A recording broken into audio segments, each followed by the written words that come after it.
if y'all heard about this, but George Karl has a book coming out. It's been in the news just a little bit lately. And from what we can tell, it's pretty much a front cover and a back cover with a match and a can of gasoline. He takes shot after shot at all these different players that he's coached, and he's been just as inflammatory doing press for the book. Yesterday in New York Magazine, Karl said this, quote, "I was watching the Portland Trailblazers play, and I was trying to figure out what the hell is wrong with this team. My conclusion is that Damian Lillard is getting too much attention. I'm going to say Lillard is the problem. They were together, they were connected, committed as a team last year, and this year they're not." Okay, I'd just like to note here, Damian was on both this year's and last year's Trailblazers team, so I'm not sure how that even makes sense. But I don't need to argue with George over this because Harry Stotts did it instead last night, and it was amazing. I owe a lot to George. I got my start in coaching with George. I wouldn't be here if it weren't for him. He's a successful coach.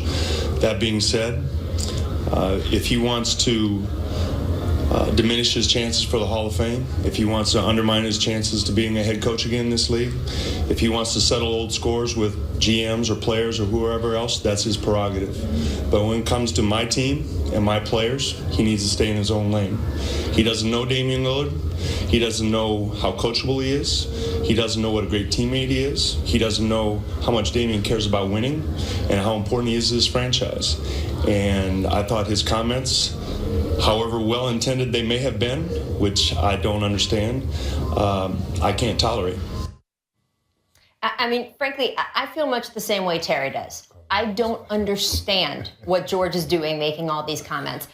George is one of the winningest coaches in the history of the sport. We all really enjoyed working with him here at ESPN. He got a ton of support all around the NBA when he battled cancer twice. So why go burn all those bridges now? I like blunt talk as much as the next person, but there is a difference between telling it like it is and using coded language to reveal yourself as out of touch while you take cheap shots at people who trusted you. And make no mistake, that's what's happening here. In the excerpt from the book that got so much attention last week, Karl attacks Carmelo Anthony, Kenyon, J.R. Smith, calling them, quote, spoiled brats. He called Kenyon immature and insecure, and he wrote that, quote, Kenyon and Carmelo carried two big burdens, all that money and no father to show them how to act like a man.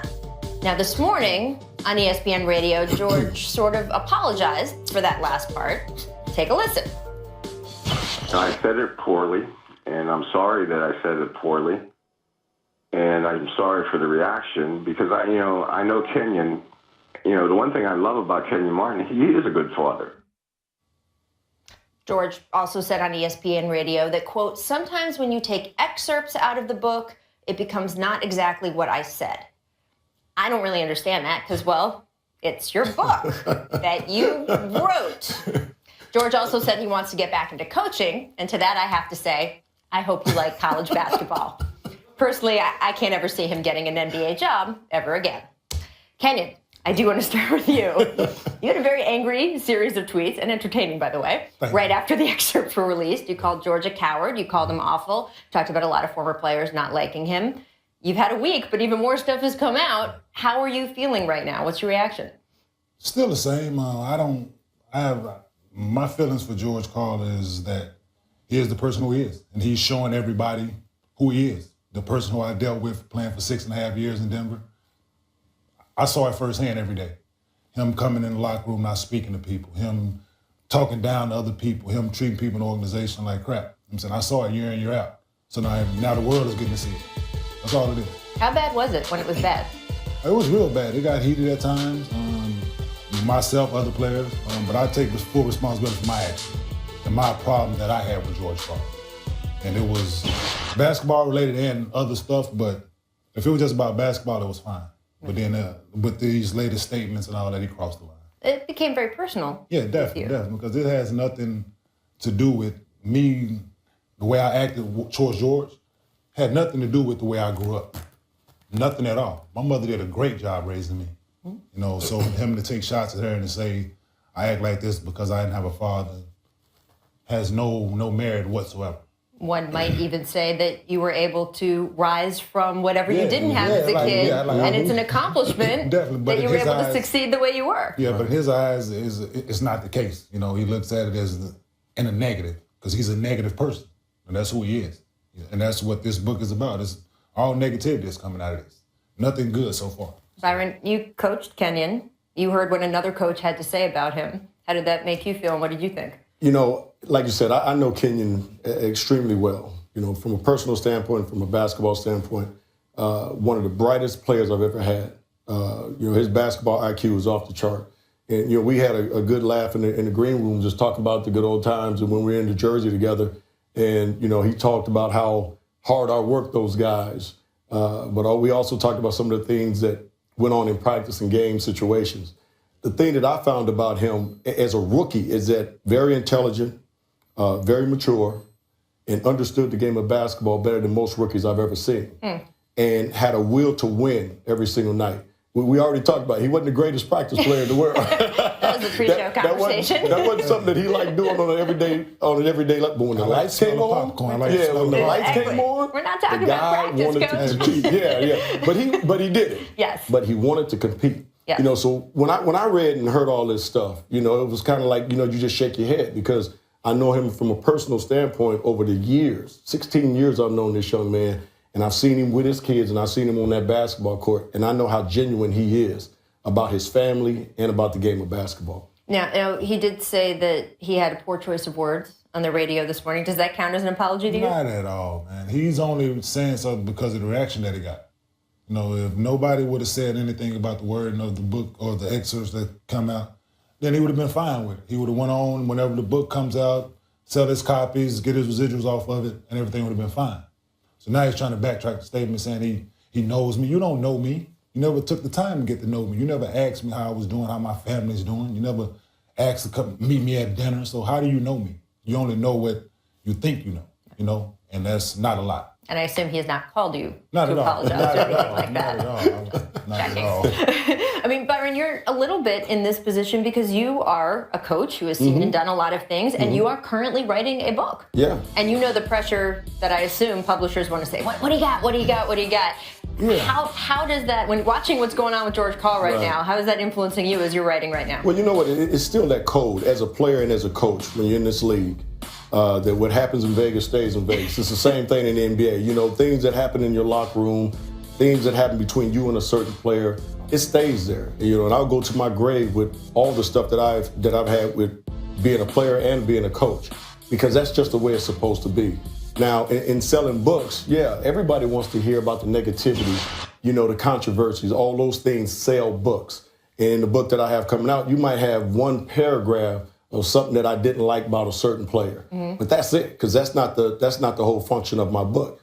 George's book is obviously dealing with players, and like you said, if I looked at it and said, I guess he don't want to coach in the NBA ever again, because, you know, from some of the things that he said about players and general managers and things like that, and ownership and franchise, I don't see you getting another job or another opportunity.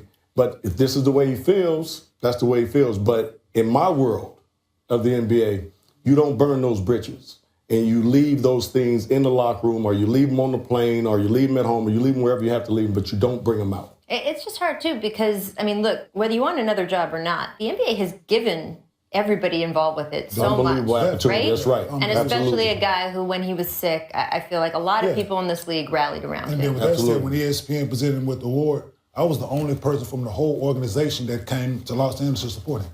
The only person in the whole organization. And And then like, who's to say, like, what conversations he's had behind closed doors that don't come out about myself, Right. about Carmelo. Right. And maybe after I left Denver, that's why I had a hard time getting a job after that. Right. You know, Lord knows who he had these conversations with. Right. Well, I mean, look, he does say, I mean, you said, oh, gee, I read this and I wouldn't think he wanted to coach again. He said on ESPN radio this morning, every day I wake up, I want to coach again, which is amazing. But he didn't say in the book. he didn't say NBA. Well, he just said every day I wake up, I want to coach again. As I said, I don't think that's on the table anymore. But Kenyon, it was interesting listening to Terry Stotts because he brought up George's Hall of Fame chances. Yeah. You are talking about one of the top 5 winningest coaches in NBA history.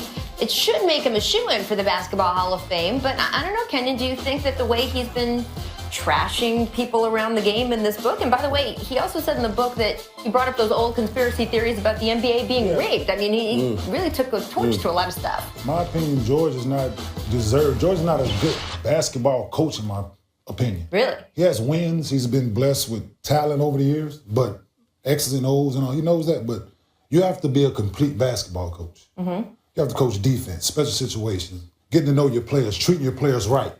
All that, in my opinion, all that plays a factor in order to be considered a Hall of Fame player, Hall of Fame coach. You know, things tarnish people's legacies. Look at Pete Rose. Pete Rose legacy has been tarnished forever. He can't do anything to get in the Hall of Fame. Right. I think things like this that come out with George shouldn't be denied. Yeah, well, I mean, this obviously is not the same as gambling on the Not at game, all, but I will say, you're right, because tarnished him. Yeah, Hall of Tarnished him, Fame no has matter an what he did. instruction to their voters saying they should exclude anyone who has, quote, damaged the integrity of the game. Definitely. So we'll have to see if they feel like this counts. We have to take a quick break here. Oh, well. Butler holds it out against Bogdanovich. Jimmy starts to drive, step back in the air. Let me step back and kiss myself. Big time plays, big time plays. Woo! Butler. Oh my goodness. And they just left Bogdanovich out here on the island by himself. And he says, you know what? This is Jimmy G. Bucket Island. Get some. Step back. Kiss myself, Neil Funk. Woo! Sriracha. Sriracha. Can you say what you just said? Hey, where's the 2-minute report on that carry, Jimmy? Listen, I like Jimmy, but he's a great player. But Jesus Christ, how about the lead up to the shot? Can't nobody guard that. That's AI back in the day. Ain't nobody guard that. 2016, my friend. It's a different league. Jesus. I love it. I love how he was under pressure. I love the guys mobbing him afterward. I love Dwayne Wade and how much props he gave him afterward. I feel like that team is functioning chemistry-wise so much better than people expected. So, Well, you know what, though? I mean, at that particular point, Jimmy only had 38 points, and you're going to leave him out there one-on-one. Come on, Brooklyn. Somebody go double team him. Don't let him beat you. He had 38 at the time. And they was watching Somebody the show go just get like him. us. And they was there watching the show just like us. They wanted to see if he was going to make it. The other 8 guys out there Somebody wanted go to see get if he him. was going to make it. Hey, guess what? Well, look, he did. They had their curiosity sated. All right, let's turn our attention to last year's unanimous MVP, Steph Curry. Christmas Day did not go well for Steph. He didn't play well, clearly frustrated with how he was used. And after shoot-around yesterday, well, he was talking about it. Steph said, quote, I definitely want to be in more pick-and-roll situations, whether I'm getting shots or whether we're manufacturing ball movement. That's a strength of ours, regardless of how teams play us. So, guys, then the Warriors played last night after that quote. It sounds like Steve Kerr was listening. Steph, indeed, the primary ball handler in a bunch of pick-and-rolls. He looked more solid overall, but the Warriors still pretty uneven. At times, they looked amazing, and then at times they looked crazy sloppy. So, Byron, do you think Curry's comments are a big deal? Is he right about how the Warriors should be using him more? You know what? I don't think it's a big deal, to be honest with you. My only problem with it is I hope that Steph went to Steve first and said, Coach, you know what? I need to be in more pick and rolls. KD needs to be in more pick and rolls. Clay needs, just put us in that type of, environment where we can make plays for ourselves and our teammates. If that's what he did, I don't have a problem with it. Even as a coach, back in the day, I would go to them and tell them, okay, Mark, tonight you didn't do this, you didn't do that. And then you go to the press and you say certain things, so it's not a surprise to him. So if he said this to the media before he even talked to Coach Kerr, then I got a problem with it. But I think they have a pretty good relationship. I think they get along extremely well. But if he went to Steve and talked to it, then, of course, Steve is going to look at him and say, hey, 2-time MVP, we're going to put you in more pick and rolls. So, here we go. There's only one ball out there, man. I don't think it's a big deal. Right. But there's only one ball out there. And when you add Kevin Durant to that equation, your percentage of times you handle the ball is going to go down. Right. That's just the nature of it. Yeah. Steph Curry ranks 34th in the league in the time of possession that he's got the ball in his hands. You might think that would up a little bit for the two-time just a MVP. little bit. Even if you're sharing the ball, a bunch of all-stars. All right, since we are talking Cavs-Warriors, the NBA released its 2-minute report, Kenyon, for the Christmas Day matchup. Some calls were missed, in particular 2 key calls that should have been in Golden State's favor. LeBron James hung on the rim, should have been whistled for a tech. That ain't even hanging. Oh, well. That's swinging. Richard Mr. Jefferson tripped Kevin Durant on the final play. Should have been called for a foul. As KD said, I didn't fall by myself. Still, though, KD, as upset as he was on the day of the game, he doesn't like the 2-minute report. Take a listen. The refs didn't lose that game. If we lost that game, we could have been better. I think it's the NBA. The NBA throw the refs under the bus like that. Like, this happened to be in our favor. Not even in our favor. We don't get the win, but to say that I got fouled and the tech and all that stuff, just move on, man. You don't throw the refs under the bus like that. So, because the next game, that group of refs or whoever it is gonna come out and they're gonna ref the game. They're gonna be tense when they ref in the game, and they're gonna try to get every play right. They're gonna try to be perfect, and without just going out there and relaxing and making the right call. LeBron James also expressing his displeasure with the 2-minute report, saying, I think it discredits what the referees are doing for the other 48 minutes. Kenyon, how do you feel about the 2-minute report? I don't see the need for it, but if you're going to put a report out, why not do the whole game? That's a lot of work. Why not? Hey, they got people that are watching referees just watching them. Right. You know what I'm saying, so why not?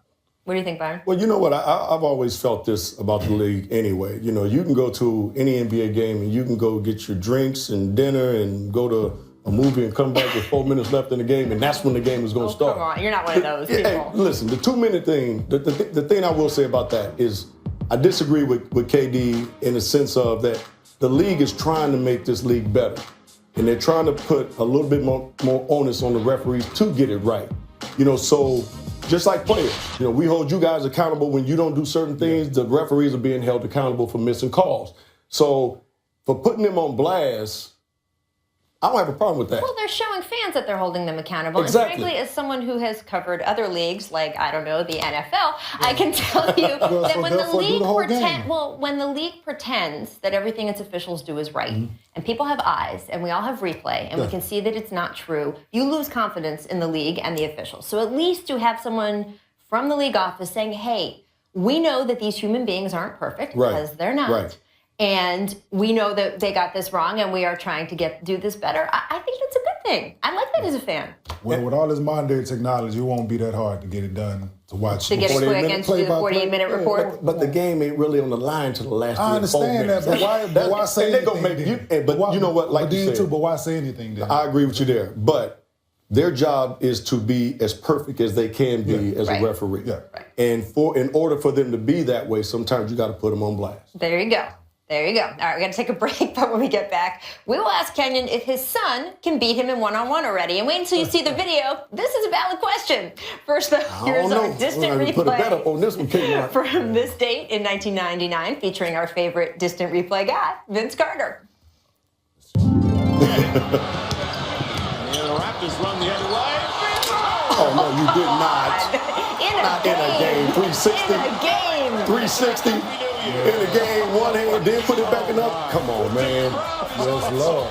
We're going to have like Vince Carter month on the jump where we just have Vince Carter replays. I'm pretty sure you got enough to cover it.